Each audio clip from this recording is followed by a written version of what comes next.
എല്ലാം കടലെടുക്കുകയാണ്. നമ്മുടെ ഭൂമിയും ആകാശവും പൂക്കളും പുഴകളും സ്വപ്നങ്ങളും എല്ലാം എല്ലാം സർവചരാചരങ്ങളുടെയും അമ്മയായ പ്രകൃതിയെ അവളുടെ മക്കളിൽ എന്തുകൊണ്ടും ശ്രേഷ്ഠൻ എന്ന് അഹങ്കരിക്കുന്ന മനുഷ്യൻ അവന്റെ സ്വാർത്ഥത്തിനായി ആവോളം ചൂഷണം ചെയ്യുന്നു, നശിപ്പിക്കുന്നു. വരും തലമുറയ്ക്ക് ജീവൻ നിലനിർത്താൻ പോലും ഒന്നും ബാക്കി വെക്കാതെ സ്വന്തം മക്കളുടെ പീഡനം സഹിക്കവയ്യാതെ പൊറുതിമുട്ടിയ ആ അമ്മ ഒടുവിൽ ഒരു ഭ്രാന്തിയെപ്പോലെ പ്രതികരിക്കുന്നു. ഭൂകമ്പമായി, പേമാരിയായി, കൊടും കാറ്റായി, കൊടും വേനലായി, സുനാമിയായി, പ്രകൃതി പ്രതിഭാസങ്ങളിൽ പകച്ചു നിൽക്കുന്ന ഹേ മനുഷ്യ, സർവം സഹയായ ആ അമ്മയെ ഭ്രാന്തിയാക്കിയതാരാണ്?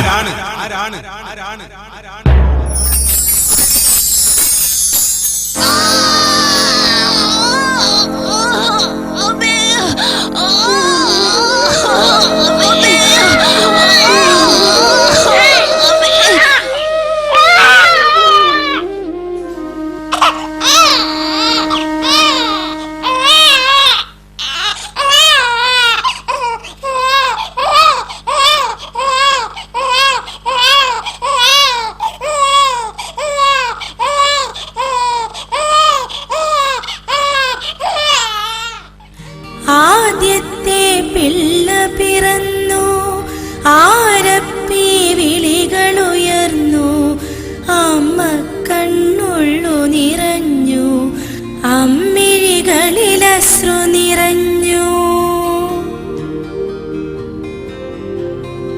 മാനത്തോളം വലുതാവാൻ, ആടത്തമിയന്നവനാവാൻ ആശിച്ചൊരു തള്ളക്കരളുമിടിച്ച മിടിപ്പിതു തേതേ.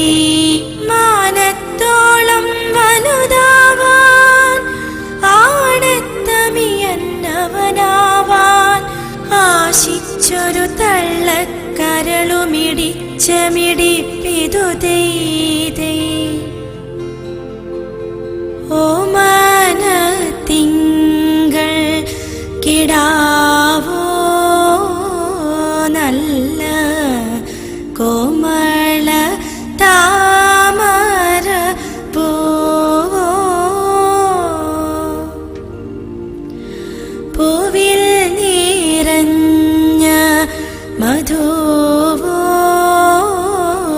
പാരി പൂർണേന്ദു തന്റെ നീലാവോ.